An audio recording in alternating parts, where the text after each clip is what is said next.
안녕하세요. 부큰부큰입니다. 날씨가 갑자기 엄청 더워졌죠. 그래서 저희 집도 이번 주부터 에어컨을 가동하기 시작했습니다.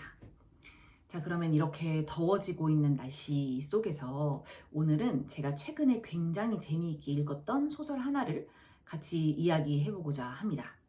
바로 박경리 장편 소설 김약국의 딸들입니다.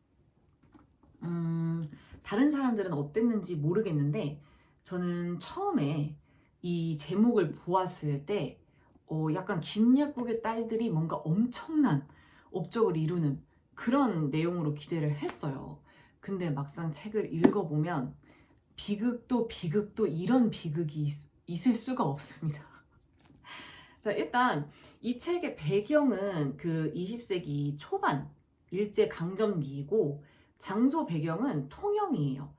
그래서 책 초반에 그 통영의 아름다운 바닷가 마을에 대해서 이렇게 소개가 되는데 책을 읽는 내내 그런 이제 바닷가 마을을 떠올려 가면서 읽는데 굉장히 큰 도움이 되었고, 이런 비극으로 가득 찬 소설에서 찾을 수 있었던 유일한 아름다운 부분이 아닌가라고 생각을 합니다.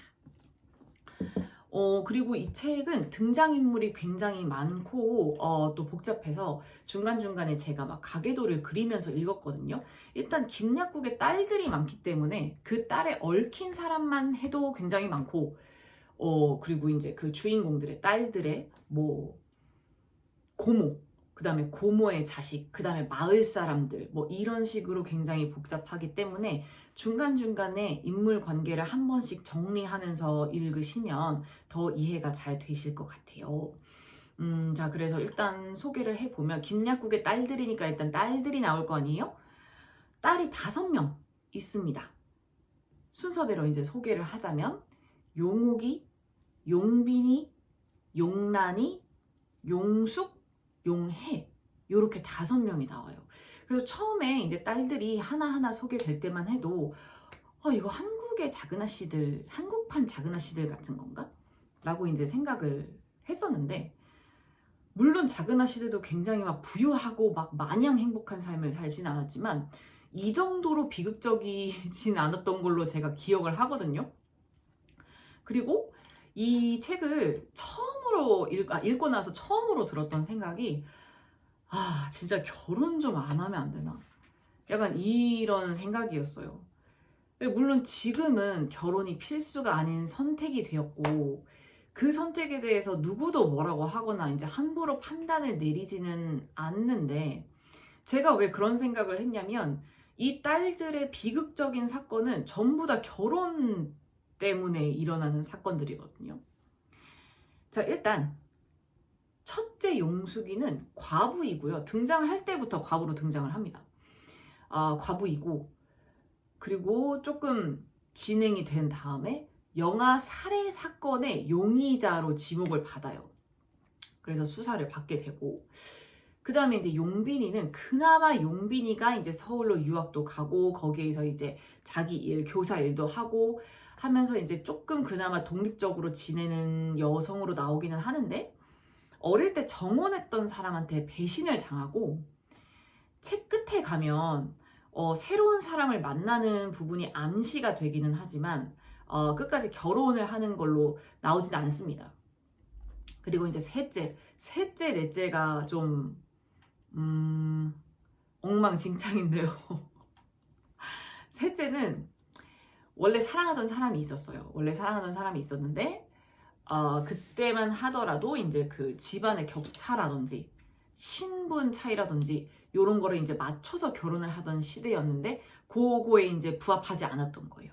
그래서 원래 정말 사랑하던 사람과는 이루어지지 않고, 그래서 이제 그때가 마침 막 가세가 기울던 시기이기도 했고 해서 그냥 조건만 보고 마약쟁이였던 남자한테 시집을 가게 돼요.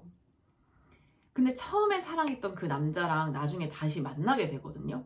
근데 그걸 남편한테 들킨 거죠.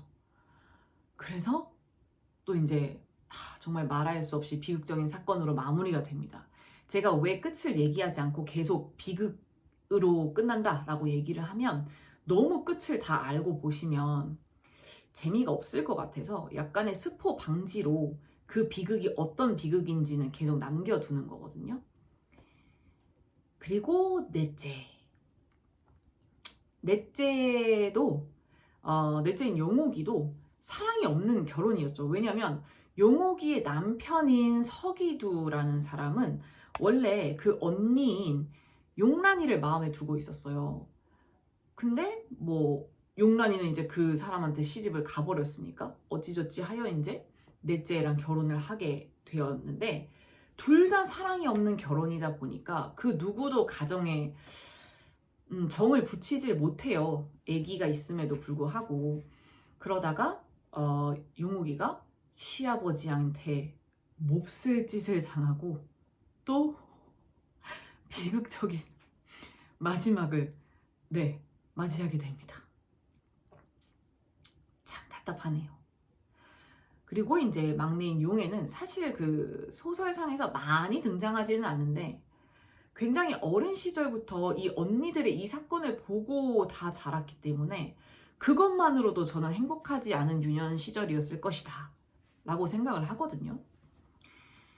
그래서 이제 그렇게 자매들의 이야기가 끝이 나고 이 책이 끝나고 맨 뒤에 있는 작품 해설을 읽어보니 이 소설은 뭐 비극을 다루고 있기도 하지만 뭐 그 자매들의 성장 소설이다 라고 써 있었는데 그런 어려움을 겪으면서 그 주인공들이 그거를 이제 나름대로 헤쳐나가려고 하는 부분이 있으니까 성장, 그것도 성장이라면 성장이겠죠.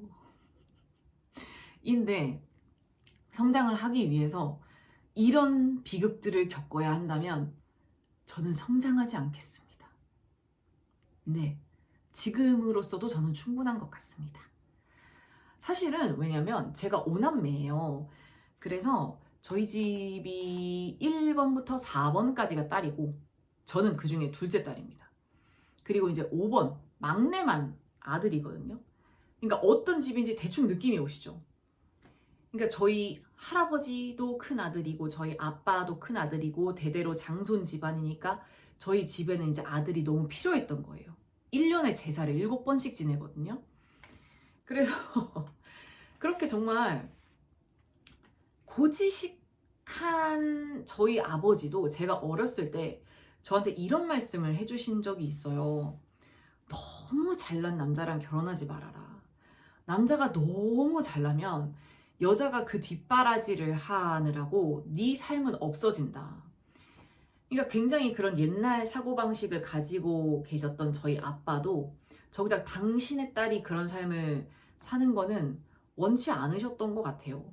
그러니까 요즘은 사실 아내가 뭐 경제적으로든 뭐로든 주가 되어서 돌아가는 가정이 굉장히 많지만 사실 과거에는 전혀 그런 분위기가 아니었고 그러니까 이 책에 나온 것처럼 마약쟁이랑 결혼을 하는 게 결혼을 안 하는 것보다 더 낫다 라고 생각했던 그런 분위기니까요.